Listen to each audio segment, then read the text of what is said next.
Iran ने अभी अभी हार मान ली है। यह वही घोषणा है जो राष्ट्रपति ट्रंप ने लगभग 10 मिनट पहले की थी। सभी को बधाई हो। इजराइल और ईरान के बीच पूरी तरह से सहमति हो गई है कि अब से लगभग 6 घंटे बाद पूरी तरह से युद्ध विराम होगा। मेरा अनुमान है कि यह ईएसटी के अनुसार 12 बजे दोपहर होगा, जब इजराइल और ईरान अपनी चल रही अंतिम मिशनों को समाप्त और पूरा कर लेंगे। 12 घंटे के लिए, जिसके बाद युद्ध को समाप्त मान लिया जाएगा। आधिकारिक रूप से ईरान युद्ध विराम शुरू करेगा और 12वें घंटे पर इजराइल युद्ध विराम शुरू करेगा। 24वें घंटे पर 12 दिन के युद्ध के आधिकारिक अंत का दुनिया द्वारा अभिवादन किया जाएगा। हर युद्ध विराम के दौरान दूसरी तरफ शांति और सम्मान बनाए रखेगी, यह मानते हुए कि सब कुछ वैसे ही चलेगा जैसा होना चाहिए, और ऐसा ही होगा। मैं दोनों देशों इजराइल और ईरान को बधाई देना चाहता हूं कि उनमें वह सहन शक्ति, साहस और बुद्धिमत्ता है कि उन्होंने उस युद्ध को समाप्त किया जिसे 12 दिन का युद्ध कहा जाना चाहिए। यह एक ऐसा युद्ध था जो वर्षों तक चल सकता था और पूरे मध्य पूर्व को तबाह कर सकता था, लेकिन ऐसा नहीं हुआ और कभी नहीं होगा। ईश्वर इजराइल को आशीर्वाद दें, ईश्वर ईरान को आशीर्वाद दें, ईश्वर मध्य पूर्व को आशीर्वाद दें, ईश्वर संयुक्त राज्य अमेरिका को आशीर्वाद दें, ईश्वर दुनिया को आशीर्वाद दें। अब 1 घंटे पहले मैंने अमेरिकी पर ईरानी हमले के बारे में वीडियो रिकॉर्ड किया था और मैं मूल रूप से यह बता रहा था कि यह हमला कोई बड़ी बात नहीं था। ईरान शांति चाहता था और इसी वजह से उन्होंने इतना कमजोर हमला किया। तो चलिए उस वीडियो में चलते हैं। हमेशा की तरह नीचे दिए गए लाइक और सब्सक्राइब बटन को जरूर दबाएं। यह वाकई में हमारी बहुत मदद करता है, खासकर जब हम YouTube पर बैलिस्टिक मिसाइल हमलों को कवर कर रहे होते हैं। अब शुरू करते हैं।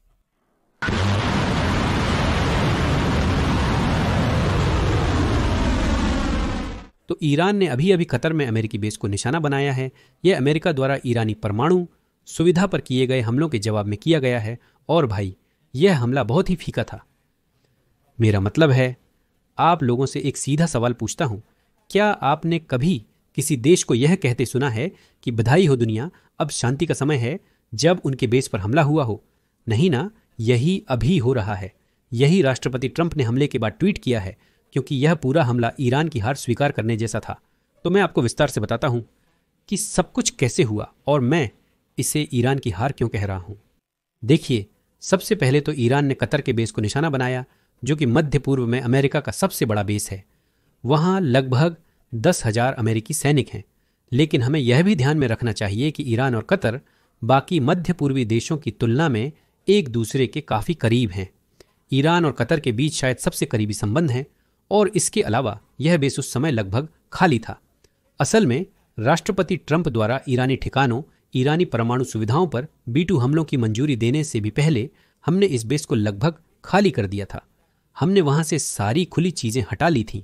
बेस पर सिर्फ एयर डिफेंस, डिफेंसिव चीजें और वे सब चीजें बची थीं जिन्हें हम भूमिगत बंकरों या सुरक्षित इलाकों में रख सकते थे। हमारे जितने भी जेट खुले में थे, उन्हें भी वहां से हटा लिया गया था, यहां तक कि अमेरिका ने हमला करने से पहले ही।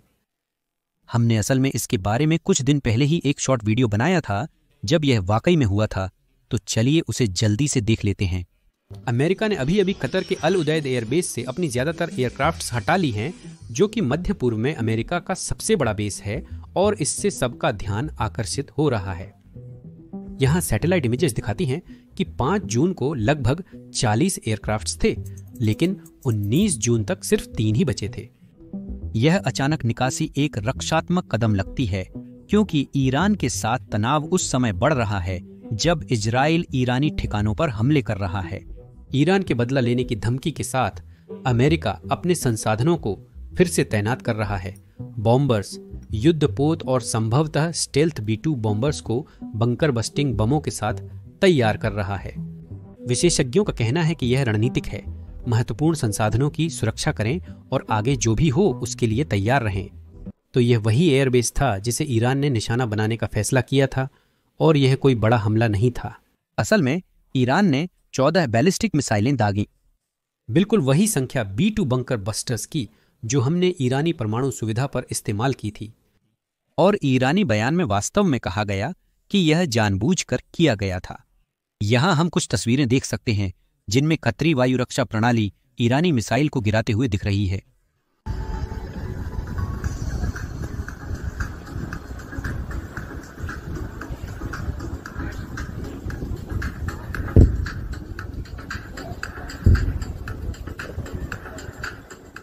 अब यह वायु रक्षा प्रणालियों की सबसे अच्छी बातों में से एक है।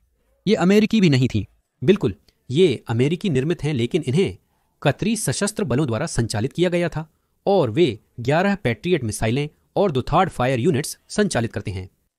थर्ड दुनिया की सबसे बेहतरीन वायु रक्षा प्रणालियों में से एक है और ये काफी महंगी भी हैं। हर एक थर्ड इंटरसेप्टर की कीमत लगभग $13 मिलियन है, तो ईरानी मिसाइलों को गिराने के लिए ये वाकई बहुत महंगा है। लेकिन इस बार ईरानी बैलिस्टिक मिसाइलों को गिराने का काम संयुक्त राज्य अमेरिका नहीं कर रहा था, बल्कि कतरी सशस्त्र बल कर रहे थे, तो हमें इसका कोई खर्च नहीं आया।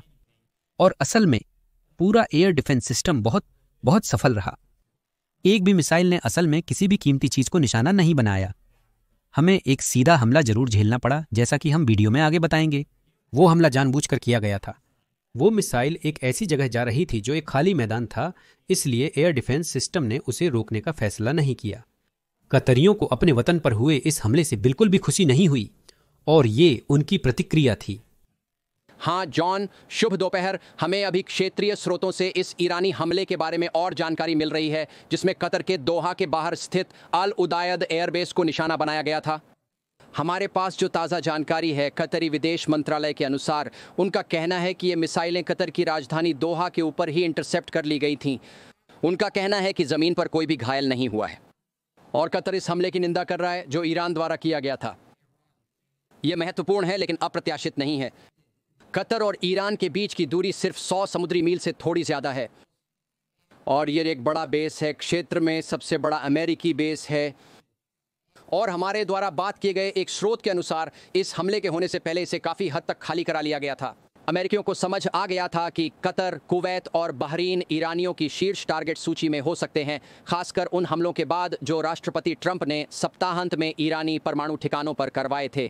हम अब कुछ जानकारी जुटाने की कोशिश कर रहे हैं, क्योंकि मैंने पहले बताया था कि ईरानी सर्वोच्च परिषद या ईरानी सर्वोच्च नेता ने कहा था कि यह एक अनुपातिक कार्रवाई थी और उन्होंने बमों की संख्या के बराबर ही मिसाइलें इस्तेमाल करने का फैसला किया। लेकिन चौंकाने वाला हिस्सा अगले ही पल सामने आएगा। इस हमले में कोई अमेरिकी हताहत नहीं हुआ, कोई कतरी हताहत नहीं हुआ। दरअसल इस हमले में किसी भी तरह की कोई हताहत नहीं हुई और ऐसा इसलिए हुआ क्योंकि ईरानियों ने वास्तव में कतरियों के साथ मिलकर अमेरिकी बेस पर हमला किया था। उन्होंने कतरियों को फोन किया, उन्हें पहले से सूचना दी, कहा, सुनो, हम तुम्हारी ओर कुछ रॉकेट भेजने वाले हैं, इन्हें गिरा देना, क्योंकि हम अमेरिका के साथ युद्ध शुरू नहीं करना चाहते। यह सब पहले से योजना के तहत था और यह कुछ ऐसा है जो ईरान पहले भी कर चुका है। आप लोगों को याद है 2020 में जब राष्ट्रपति ट्रंप ने एक हमले में IRGC कमांडर या जनरल हसन सुलेमानी को मार गिराया था? ठीक वैसे ही उस समय भी हुआ था। ईरान ने लगभग 12 बैलिस्टिक मिसाइलें भेजी थीं, जैसा कि आप यहाँ देख सकते हैं, इराक में एक अमेरिकी बेस पर। उनमें से कुछ ने निशाना साधा था, लेकिन उससे कोई हताहत नहीं हुआ और उस हमले के बाद हमारे पास 4 साल शांति के रहे। ईरान की इज्जत भी बच गई और अमेरिका ने इसे तनाव कम करने का कदम माना। ठीक वही बात यहां भी हो रही है। अगर आप तेल की कीमतें देखें तो वे नीचे आ रही हैं, क्योंकि हमले से पहले ईरान बहुत बड़ी बड़ी बातें कर रहा था कि वे होर्मुज झलड़ मरु मध्य को बंद कर देंगे। तो सोचिए क्या हुआ। रूस इसके खिलाफ है, चीन इसके खिलाफ है।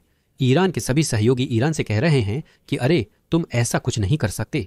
इससे तीसरा विश्व युद्ध शुरू हो सकता है और ईरानी शासन अभी और युद्ध शुरू करने की स्थिति में नहीं है, तो वे इससे बाहर निकलने का रास्ता ढूंढ रहे हैं और इस हमले ने उन्हें वही दिया जिसकी उन्हें तलाश थी। असल में खुद राष्ट्रपति ट्रंप ने भी इस पूरे मामले को एक नाटक बताया और कहा कि अमेरिका का इस हमले का बदला लेने का कोई इरादा नहीं है। यह उनका आधिकारिक बयान था जो उन्होंने ट्विटर पर डाला और मैं आपको बता दूं कि यह थोड़ा मजाकिया था और मैं आपको आगे बताऊंगा कि उन्होंने यह बात सार्वजनिक रूप से क्यों कही और क्या इससे अमेरिका और ईरान के बीच शांति की संभावना को मदद मिलती है या नुकसान होता है। लेकिन पहले बयान पढ़ते हैं। ईरान ने हमारे द्वारा उनके परमाणु संयंत्र को नष्ट करने के जवाब में आधिकारिक रूप से बहुत कमज़ोर प्रतिक्रिया दी है, जिसकी हमें उम्मीद थी और जिसका हमने बहुत प्रभावी ढंग से मुकाबला किया है। कुल 14 मिसाइलें दागी गई थीं, जिनमें से 13 को मार गिराया गया और एक को छोड़ दिया गया क्योंकि वह किसी भी तरह से खतरा नहीं पैदा कर रही थी। मुझे यह बताते हुए खुशी हो रही है कि किसी भी अमेरिकी को कोई नुकसान नहीं पहुंचा और लगभग कोई नुकसान नहीं हुआ। और सबसे महत्वपूर्ण बात, उन्होंने अपना गुस्सा निकाल लिया है और उम्मीद है कि अब आगे कोई नफरत नहीं होगी। मैं ईरान को धन्यवाद देना चाहता हूं कि उन्होंने हमें पहले ही सूचना दे दी, जिससे किसी की जान नहीं गई और कोई घायल नहीं हुआ। शायद अब ईरान क्षेत्र में शांति और सद्भाव की ओर बढ़ सकता है। मैं पूरे उत्साह के साथ इजराइल को भी ऐसा ही करने के लिए प्रोत्साहित करूंगा। आपके ध्यान के लिए धन्यवाद। अब यह स्पष्ट रूप से कोई बहुत कूटनीतिक बयान नहीं है, क्योंकि वह सार्वजनिक रूप से दुनिया को बता रहे हैं कि ईरान ने हमें चेतावनी दी थी, जबकि दूसरी ओर जब हम ईरान के परमाणु ठिकानों को नष्ट करने जा रहे थे, तब हमने ईरान को कोई चेतावनी नहीं दी थी। असल में हमने एक पूरी धोखे की रणनीति चला रखी थी, जिसमें हमने अपने कुछ B-2 विमान पश्चिम की ओर भेजे ताकि ईरान को जरा भी भनक न लगे कि हम क्या करने वाले हैं। कई लोग इस बयान को देखकर कह रहे हैं कि इससे हमारी शांति की संभावनाओं को नुकसान पहुंच सकता है। खैर, मैं इसे समझाता हूं। असल में इससे हमारी शांति की संभावनाओं को कोई नुकसान नहीं हो रहा है, क्योंकि ईरान ने सार्वजनिक रूप से कहा है कि वे इतने समझदार हैं कि एक कूटनीतिक प्रक्रिया शुरू कर सकते हैं, क्योंकि उन्होंने संयुक्त राज्य को सजा दे दी है। असलियत में उन्होंने वास्तव में संयुक्त राज्य को सजा नहीं दी है, लेकिन यही संदेश ईरानी अधिकारी ईरानी जनता को देने वाले हैं। और उन्हें ऐसा कुछ करना ही था। ईरानी अधिकारियों को एक प्रतीकात्मक हमला करना पड़ा, क्योंकि रविवार को ईरान में यही हो रहा था। याद रखिए, अमेरिकी हमला ईरानी परमाणु सुविधा पर शनिवार रात रविवार रात को हुआ था, तो यानी शनिवार और रविवार के बीच में। और रविवार सुबह ईरान के लोग सड़कों पर उतरकर संयुक्त राज्य अमेरिका के खिलाफ विरोध प्रदर्शन कर रहे थे। वे अपनी सरकार से अमेरिका पर हमला करने और उन्हें कड़ा जवाब देने की मांग कर रहे थे। इसलिए शासन को घरेलू जनता को खुश करने के लिए कुछ करना पड़ा। आप लोगों को याद है कि हर बार जब भी अमेरिका कोई फैसला लेता है, जैसे यूक्रेन की मदद करना, रूस से बात करना, या इजराइल गाजा या इजराइल ईरान में शामिल होना, तो हम हमेशा इसे घरेलू नजरिए से देखते हैं कि क्या इससे राष्ट्रपति को मिड टर्म्स में फायदा होगा, क्या इससे राष्ट्रपति को चुनावों में फायदा होगा, या कुछ ऐसा ही। इससे फर्क नहीं पड़ता कि सत्ता में कौन है। हर फैसला जो विदेश नीति से जुड़ा होता है, उसे भी हमेशा घरेलू नजरिए से देखा जाता है। यही बात लगभग हर दूसरे देश में भी होती है, जिसमें ईरान भी शामिल है। भले ही वह एक धार्मिक शासन हो, भले ही वह लगभग एक तानाशाही है, फिर भी उन्हें घरेलू जनता को खुश करना पड़ता है, और यही उस हमले का मकसद था। तो चलिए पहले विरोध प्रदर्शन पर रिपोर्ट देखते हैं, फिर इसके बारे में थोड़ी और बात करेंगे। भीड़ के बीच में ईरान के राष्ट्रपति सैकड़ों पार्टी समर्थकों से घिरे हुए हैं। वे अपनी नाराजगी संयुक्त राज्य अमेरिका पर निकाल रहे हैं। इस महिला का कहना है कि अमेरिका ने जो किया वह सचमुच माफी के काबिल नहीं है। ईरान जितना वे समझते हैं उससे कहीं ज्यादा मजबूत है। लेकिन कल रात के अमेरिकी हमलों के बाद यहां की हुकूमत वाकई में कमजोर हो गई है। तो अब आगे क्या होगा? ईरान के सर्वोच्च नेता अली खामेनेई अपनी प्रतिष्ठा को नजरअंदाज कर सकते हैं और संभवतः अपने शासन और देश को और अधिक नुकसान से बचा सकते हैं, या वह लड़ाई जारी रख सकते हैं और सब कुछ दांव पर लगा सकते हैं। घरेलू जनमत अब बंटा हुआ और भ्रमित है। प्रतिक्रिया मजबूत और निर्णायक होनी चाहिए। यहां दांव पर क्या लगा है? वही पहचान, ईरानी होने की। मेरे विचार में ईरान को आत्मचिंतन और मनन करने की आवश्यकता है। जहां तक देश की रिवॉल्यूशनरी गार्ड का सवाल है, उसने जवाब दिया कि क्षेत्र में अमेरिकी सैन्य ठिकाने असुरक्षित हैं, लेकिन वे जानते हैं कि बदला लेने से और अधिक अमेरिकी हमले हो सकते हैं। यह एक राज्य टीवी रिपोर्टर है जो फोर्डो गया था। वह कहता है, मैं ज्यादा नुकसान नहीं देख पा रहा हूं। फिलहाल यह अमेरिका का दावा है बनाम ईरान का। कमजोर और अपमानित ईरानी शासन व्यापक असंतोष के बीच अपनी विश्वसनीयता और सत्ता पर पकड़ बनाए रखने के लिए संघर्ष करेगा। अगले वीडियो में मिलते हैं। अब यह एक काफी स्पष्ट कारण है कि ईरान ने ऐसा क्यों किया। वे घरेलू जनता को शांत करना चाहते थे और इसके अलावा इससे उन्हें और समय मिल जाता है। इससे उन्हें ईरान के अंदर सत्ता पर नियंत्रण रखने की और अधिक क्षमता मिलती है। खामेनेई के लिए सबसे महत्वपूर्ण चीज शासन का अस्तित्व बनाए रखना रहा है और यही चीज उन्हें इससे मिलती है। ईरान पहले ही अपनी परमाणु सुविधाएं खो चुका है। उसके लिए युद्ध करने का क्या मतलब है? वो चीज तो आप पहले ही खो चुके हैं और अगर इसके ऊपर युद्ध करते हैं तो सत्ता खोने का भी खतरा है। ईरान में वे ऐसा जोखिम नहीं लेना चाहते, तो यह उनका निकलने का तरीका है।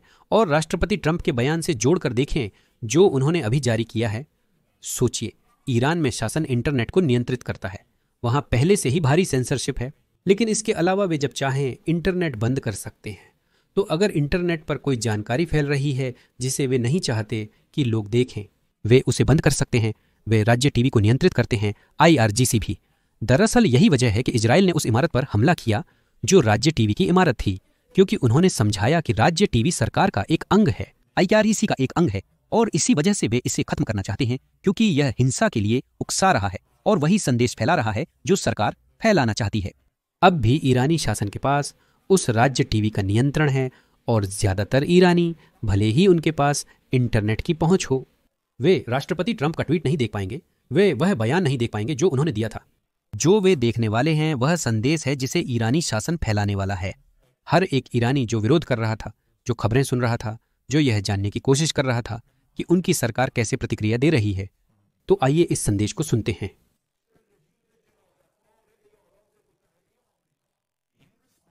संयुक्त राज्य अमेरिका की आपराधिक सरकार द्वारा इस्लामी गणराज्य ईरान की शांतिपूर्ण परमाणु सुविधाओं के खिलाफ की गई स्पष्ट सैन्य आक्रामकता और अंतर्राष्ट्रीय कानून का स्पष्ट उल्लंघन सुप्रीम नेशनल सिक्योरिटी काउंसिल के मार्गदर्शन और खातम अल अंबिया के सेंट्रल कमांड के नेतृत्व में इस्लामिक रिवॉल्यूशनरी गार्ड कॉर्प्स ने पवित्र कोड ओ अब्बा अब्दुल्लाह अल हुसैन के साथ विजय का संदेश शुरू किया। अमेरिकी आतंकवादी अड्डे अल उदीद को एक शक्तिशाली और विनाशकारी मिसाइल हमले से निशाना बनाया गया। यह अड्डा अमेरिकी वायुसेना का मुख्यालय है और अमेरिका की सबसे बड़ी रणनीतिक संपत्ति है। सशस्त्र बलों में राष्ट्र के बेटों की निर्णायक कार्रवाई व्हाइट हाउस को एक स्पष्ट और सीधा संदेश भेजती है। यह सशस्त्र बलों में राष्ट्र के बच्चों के अंतिम कदम का संदेश व्हाइट। उम्मीद है कि यह सब समझ में आया होगा। यह काफी ज्यादा संभावना है कि हम शांति वार्ता की ओर बढ़ने वाले हैं। और हर वो व्यक्ति जो अमेरिकी सेना के पतन की बात कर रहा था, जो कह रहा था कि अमेरिका ईरान की परमाणु सुविधाओं को भारी नुकसान उठाए बिना नष्ट नहीं कर सकता, वे सब गलत थे।